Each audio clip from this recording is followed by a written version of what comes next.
Covid को जो fight कर रही कंपनियां सक्सेसफुली, उस पर इस समय फोकस रखना है, चाहे वो टेलीकॉम कंपनियां हो या फिर आपकी फार्मा कंपनियां। सांगर साहब, बहुत बहुत शुक्रिया हमारे लिए समय निकालकर अपना पर्सपेक्टिव देने के लिए। अरविंद सांगर कहते हुए, देखिए लिक्विडिटी की कोई कमी नहीं है, थोड़ी सी वॉलेटिलिटी देखने को मिल सकती है मार्केट्स में, लेकिन मनी उन्हीं कंपनियों, उन्हीं सेक्टर्स में आएगा जहां पर कोविड से लड़ने की बड़ी क्षमता है। और एक ऐसा बड़ा प्लेयर उभर कर आया, रिलायंस इंडस्ट्रीज का जियो प्लेटफॉर्म, जहां पर हमने देखा है लगातार बड़े पैमाने पर निवेश बनता हुआ दिखाई दिया। और इस वीकेंड भी हमने देखा है बड़े बड़े नाम आए हैं आरआईएल के जियो प्लेटफॉर्म में पैसा लगाने के लिए। यही नहीं, आज रिलायंस इंडस्ट्रीज के partly paid up shares rights वाले भी लिस्ट होने वाले हैं। यतिन हमारे साथ जुड़ गए हैं। यतिन, आप कह सकते हैं पिछले 2-3 महीने रादर रिलायंस इंडस्ट्रीज के लिए बहुत ही दमदार रहे हैं, एक के बाद एक बड़े बड़े निवेशक किसके साथ जुड़े हैं।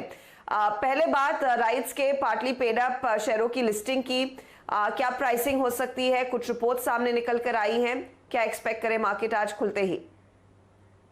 Good morning Arshada. देखिए, ये फर्स्ट इन काइंड हमने देखा है कि अभी partly paid up shares list होने वाले हैं। इसके पहले हमने बहुत स्ट्रॉन्ग रिस्पॉन्स देखा था रिलायंस राइट्स के एंटाइटलमेंट पे, जहां काफी सारा इंस्टीट्यूशनल इंटरेस्ट था। तो आज जो है रिलायंस के पार्टली पेड अप शेयर्स जो राइट्स इशू में आपने सब्सक्राइब किए थे, वो लिस्ट होंगे और आज से ट्रेड होना शुरू हो जाएंगे। और एक्सचेंज के सर्कुलर के हिसाब से और जो फीडबैक एक्सचेंज को मिला है उसके हिसाब से ये जो रिलायंस के पार्टली पेड अप शेयर्स है, जिसका नाम है आरआईएल पीपी, तो ये आरआईएल पीपी जो है ये 9/15 को लिस्ट हो जाएगा। और नॉर्मल सिक्योरिटीज की तरह ही इसका 9 से लेकर 9/8 तक प्री ओपन सेशन रहेगा। तो नॉर्मल सिक्योरिटीज की तरह लिस्ट करेगा। और जब तक सवाल है जो प्रीमियम का, तो ये लोग मान के चल रहे हैं कि एक ऑप्शन वैल्यू है 1257 की स्ट्राइक के हिसाब से, जो कि एक राइट्स इश्यू का प्राइस है। और आपने 25% धनराशि जो है राइट्स इश्यू में लगाई है। बैलेंस 75% जो धनराशि है राइट्स इश्यू की, वो अगले 18 महीने में देनी है। तो एक प्रकार का आपको ऑप्शनैलिटी वैल्यू मिलता है। इसके अलावा जो 1257 से लेके आज का जो 1600 के करीब का प्राइस है, उसका डिफरेंस जो है वो प्रीमियम रहेगा राइट्स इश्यू के अमाउंट के एडिशनल। तो मैंने केआर चोकसी की जो रिपोर्ट पढ़ी है, वो रिपोर्ट के हिसाब से 600 से 650 के बीच में रिलायंस के पार्टली पेड अप शेयर्स की लिस्टिंग होनी चाहिए।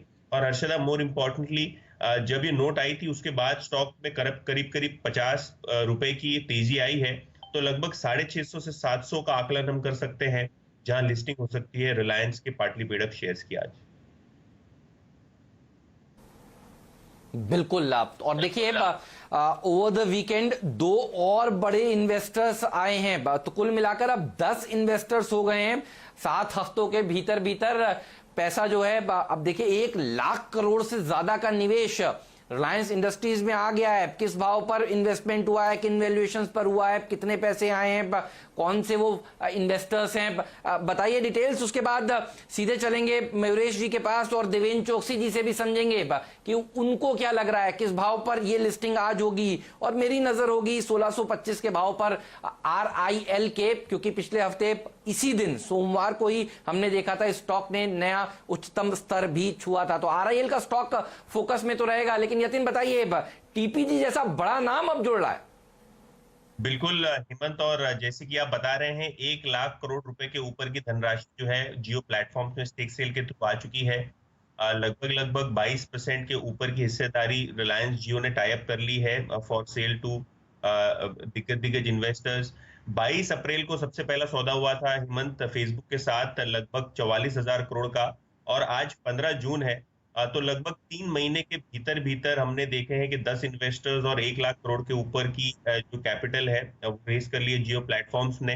और 2 नए निवेशक जुड़े हैं पिछले 2 दिनों में। सबसे पहले टीपीजी, और टीपीजी कोई नया नाम नहीं है इंडिया के लिए, ये बड़ा इन्वेस्टर है इंडियन इक्विटीज में और टेक्सास पैसिफिक ग्रुप के नाम से जाना जाता है। यूएस का बहुत बड़ा दिग्गज फंड है। वो लगभग 0.93% स्टेक खरीदने वाला है जियो प्लेटफॉर्म्स में, लगभग 4550 करोड़ के आसपास।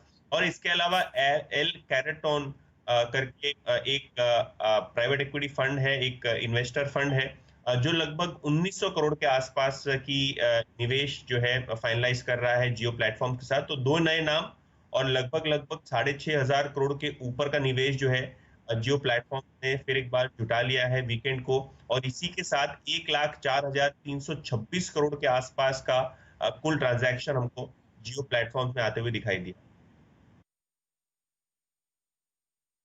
बड़ा पैसा जियो प्लेटफॉर्म्स में आया है और आप कह सकते हैं कि पिछले 3 महीनों में सबसे ज्यादा निवेश अगर एक किसी एंटिटी में हुआ है वो जियो प्लेटफॉर्म्स ही है। ग्लोबली हमने देखा है ये कंपनी हेडलाइंस बटोर रही है। चलिए हमारे जानकारों से पूछते हैं इसके क्या मायने रहेंगे और आज आपने रिलायंस पीपी में किस तरह का ट्रेड देखना है और रिलायंस इंडस्ट्रीज के लिए फिर आउटलुक कितना और मजबूत बन जाता है। मयूरेश जोशी हमारे साथ है, आशीष चतुर्मोता और राजेश सतपुते, आप सभी का स्वागत है। मयूरेश, सबसे पहले मैं रिलायंस इंडस्ट्रीज के जो आज राइट्स की लिस्टिंग होने वाली है उस पर आपकी एक्सपेक्टेशन जानना चाहूंगी। देखिए बड़ी बड़ी डील हुई है इस कंपनी में और 2 और बड़े नाम जुड़े हैं, लेकिन आज सबसे ज्यादा एक्साइटमेंट मेरे ख्याल में राइट्स इशू के सब्सक्राइबर्स के बीच होगा। Morning Arshada ji, and absolutely right, and बिल्कुल होगा। दूसरी चीज आई थिंक जैसे निवेश आते जा रहे हैं जियो प्लेटफॉर्म्स की तरफ, जो डेट फ्री स्टेटस की हम बात कर रहे हैं for the parent entity itself, वो लक्ष्य के पहले ही हासिल हो जाएगा। दूसरा I think for the rights entitlement itself, जो प्रीमियम वैल्यूज पे राइट एंटाइटलमेंट की एक सब्सक्रिप्शन हुई है, जैसे यतिन ने राइटफुली कहा है, आई थिंक जो ऑप्शनैलिटी वैल्यू बचती है in terms of the overall capital to be raised at 1257 odd, जो ट्रांचेस में होंगे अगले कुछ महीने या क्वार्टर्स में, आई थिंक बिल्कुल एक संभावना बनती है कि राइट्स का जो एक एंटाइटलमेंट होगा वो एक जबरदस्त प्रीमियम पे होगा। तीसरा I think in terms of the dynamics on why this should trade at a premium also is because of the interest cost saving. जितने पैसे आए हैं और अगर हम ये मान के भी चलते हैं कि जो रेवेन्यू शेयरिंग करनी पड़ेगी सारे इन्वेस्टर्स के साथ post all the money coming in, जितनी आई थिंक लागत लग चुकी है, जो इंटरेस्ट सेविंग होगी, जो फ्री कैश फ्लोज आएंगे और एक्सेस ऑफ 30,000 एनुअलाइज बेसिस के ऊपर, और जो ROCEs की इंप्रूवमेंट होगी जियो बिजनेस के लिए, which will also lead to a substantial increase in ROEs for the consolidated business. क्यों? क्योंकि आई थिंक ये कैश फ्लोज के साथ साथ केपेक्स भी आई थिंक अच्छा खासा मॉडरेट हो चुका है, plus the expectation of dividend pay outs. तो आई थिंक एक जबरदस्त प्रीमियम पे लिस्टिंग होनी चाहिए, ये स्टॉक में मैं पॉजिटिव रहूं। तो एक जबरदस्त पार्टली पेड लिस्टिंग आज होने वाली है राइट्स इशू की। और देखिए राइट्स इशू के बाद अब प्रमोटर्स की हिस्सेदारी 12 साल के हाईज पर पहुंच गई है। तो ध्यान रखिए जब प्रमोटर्स खुद किसी भी कंपनी में, और ये रिलायंस के लिए बात नहीं कर रहे, आप देखिए बहुत सारी कंपनियां हैं जहां पर प्रमोटर्स ने खूब शेयर खरीदे हैं लॉकडाउन के दौरान भी।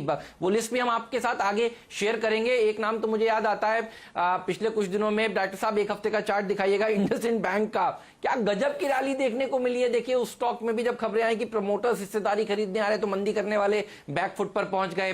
लंबी लिस्ट है, Apollo tyre, SH Kelkar, Marico, Bajaj auto, जहां पर देखिए लगातार प्रमोटर्स ने लॉकडाउन के समय में शेयर्स खरीदे हैं। तो ये कॉन्फिडेंस दिखाता है। और रिलायंस में तो देखिए ये जो हिस्सेदारी है प्रमोटर्स की राइट्स इशू के बाद 12 साल के हाईज पर पहुंचने जा रही है। तो इस पार्टली पेड की लिस्टिंग सिर्फ और सिर्फ आप देखिएगा CNBC आवाज पर 9:15 बजे, और हमारे साथ नए मेहमान भी जुड़ेंगे जो आपको गाइड करेंगे कि लिस्टिंग के बाद आपकी क्या रणनीति होनी चाहिए। लेकिन चलिए अब अपने सहयोगी के पास चलते हैं।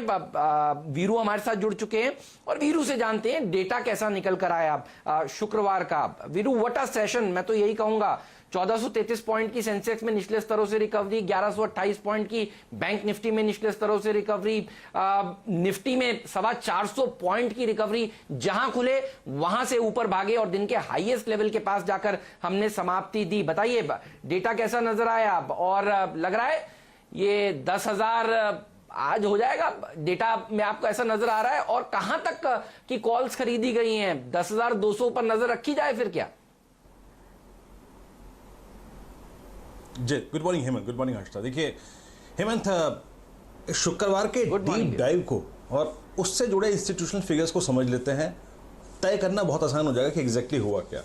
हेमंत, पहले था डीप डाइव, उसके बाद इंडेक्स रहा 9550 और 9650 और 97 की रेंज में। अब आप देखिए कि इस रेंज में हुआ क्या। हेमंत, ये पुल बैक आया DIIs की वजह से, बहुत स्ट्रांगली इस डिप को उन्होंने बाय किया, 1945 करोड़ रुपए की बाइंग। FIIs नेगेटिव थे, 1300 करोड़ रुपए की सेलिंग। इंडेक्स उनका शॉर्ट था, अभी भी 502 करोड़ की सेलिंग और 4000 कॉन्ट्रैक्ट शॉर्ट, और साथ ही साथ हेमंत उन्होंने 839 करोड़ का स्टॉक फ्यूचर बेचा और यहां भी करीब 17000 कॉन्ट्रैक्ट शॉर्ट। यानी इस डीप डाइव को डीआईएस ने बाय किया, एफआईआईएस ने नहीं, वो अभी भी शॉर्ट है। लेकिन हेमंत एफआईआईएस ने एक कॉल ली जो कि आज के लिए इंपॉर्टेंट है, और याद रखिए वो थे शॉर्ट पुट। हेमंत 22,000 पुट एफआईआईएस ने शॉर्ट करी है इस